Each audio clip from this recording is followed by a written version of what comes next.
तूफान मचाने लगी।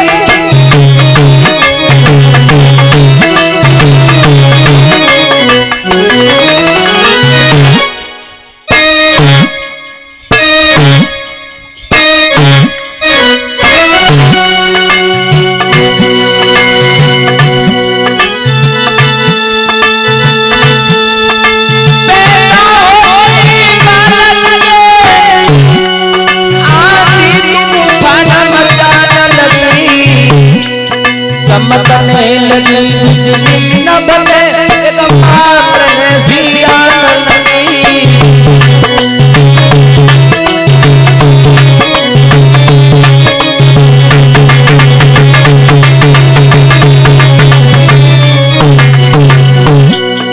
जलवा पैदा हुआ सुगंध दिखाई दे रहे हैं महाराज, मेघ गरज रहे हैं, बादल तड़प रहे हैं, चारों दिशाओं से हवाओं का जोर आ रहा है। जब प्रसंग का समय आया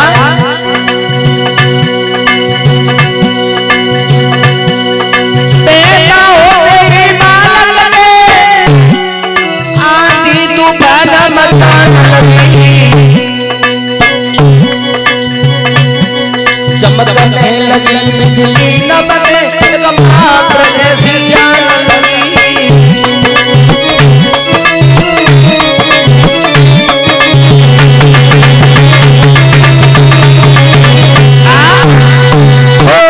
बादल पर बादल आ रहे हैं, सब लोग उड़ा रहे हैं।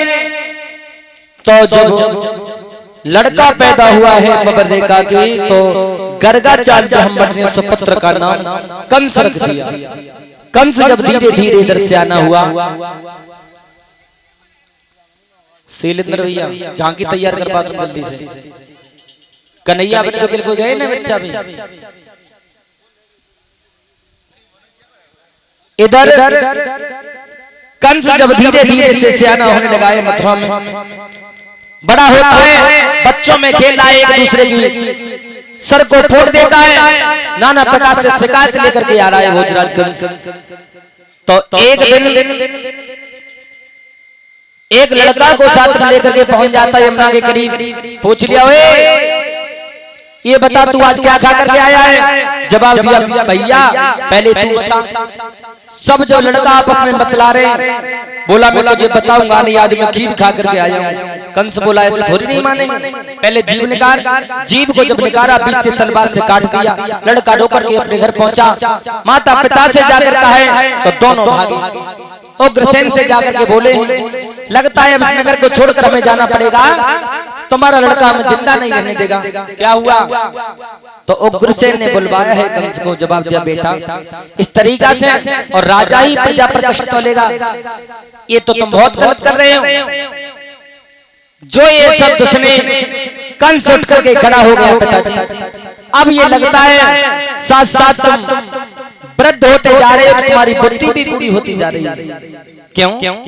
ऐसा करो, अब तुम राज्य चलाने के अधिकारी नहीं हो। कंस भागा,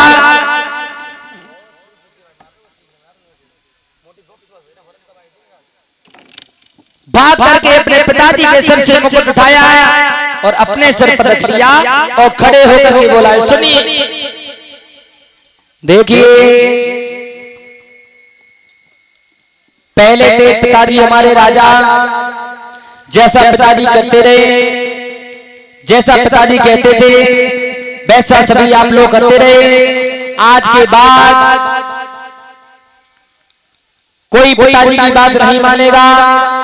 पागल हो, पोस्ट घी को यज्ञ में जला देते हो, खुद का पहलवान बनो, जवान बनो, माता पिता ज्यादा बूढ़े हैं, उठा करके गड्ढा में फेंक गया। आज नाना प्रकार से समझा रहा है भोजराज कंस अपने शासन को कि जो हम कहेंगे आज के बाद वैसा ही राज्य चलेगा। सब लोग बहुत परेशान हैं। जहाँ पर मंदिर बना देता है, मंदिर तोड़वा देता है, संत भगवान यहाँ पर बैठे मिल जाते हैं, सर फुड़वाता उठा करके बंदी बना करके जेल में डाल देता है। यहाँ तक हुआ कंस दिन पर दिन अत्याचार करने लगा। हुआ ऐसा, एक बार एक महाशय जी भाग कर पहुंचे, बोले महाराज की जय हो, बताओ कैसे आए? जवाब दिया है प्रभु आपके पिताजी के शासन में ऐसा नहीं होता था। पिताजी के शासन में नहीं होता था तो हम क्या गलत कर रहे हैं? आप ये गलत कर रहे हैं, आप दीन दुखियों का सम्मान नहीं कर रहे हैं, सता रहे हैं, ये तो बहुत गलत है। गलत है। तुम क्या चाहते हो? बोले हम यही तो चाहते हैं, ऐसा करो दीन दुखियों का सम्मान करो, संतों को मार लगा रहे हो, जेल में डाले, तुम्हें शोभा तो देता नहीं, तुम राजा हो। कंस कहने लगा राजा, इशारा किया है जल्लादों से, पकड़ो से और ले जाकर के जेल में डालो, जमीन में दबा। कहने का मतलब आज कंस से कोई अपने मन की बात नहीं कह पाता, हुआ ऐसा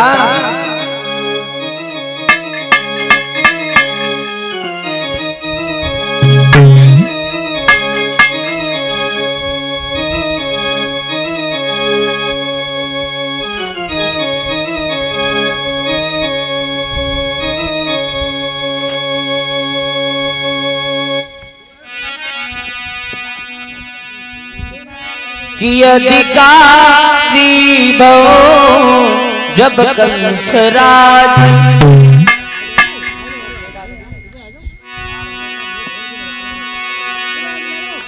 अधिकारी भव जब कंस राज, और कानूनी नए नए बनने लगे।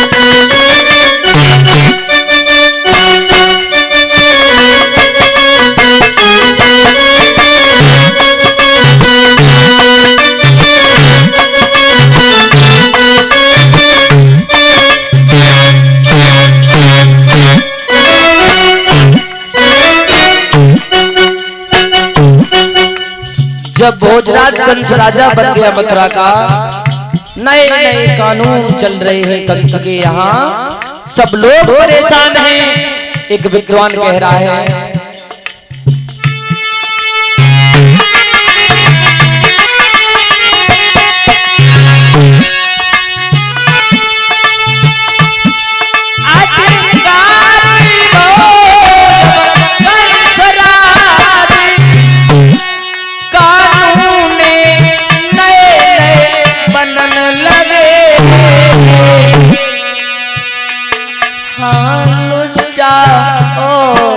पंगन के आरे कबड़ी संग भोजन खवन लगे।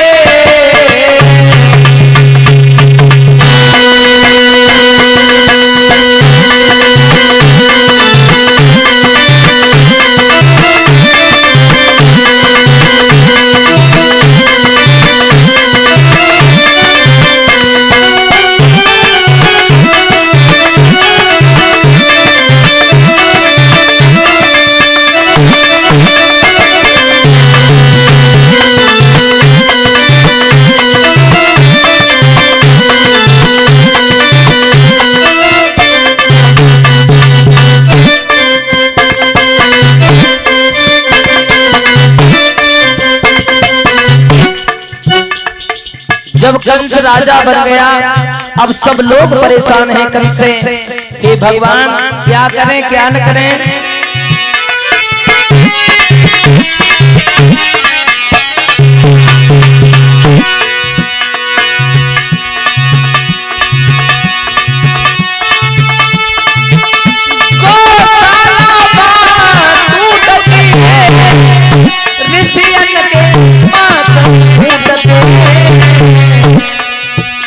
पड़ती है मार ब्राह्मण पर,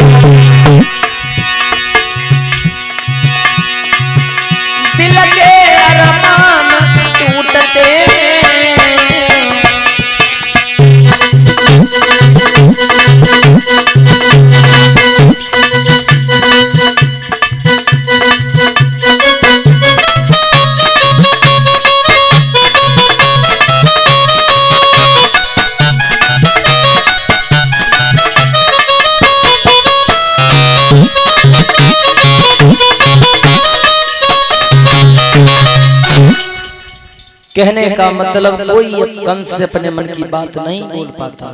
धीरे धीरे से कंस अत्याचार कर रहा है। इधर किसी ने बता दिया है, कंस कहने लगा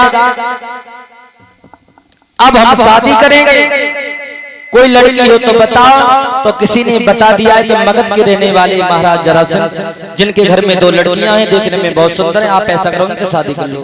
शादी बोले हाँ कैसी हैं, देखने में बहुत सुंदर हैं। तो कंस भागा, वो जरा मगध के लिए चला है। जरासंध की दोनों लड़कियां जिनका नाम है अस्ति और प्राप्ति, देखने में बहुत सुंदर लगती हैं वो दोनों।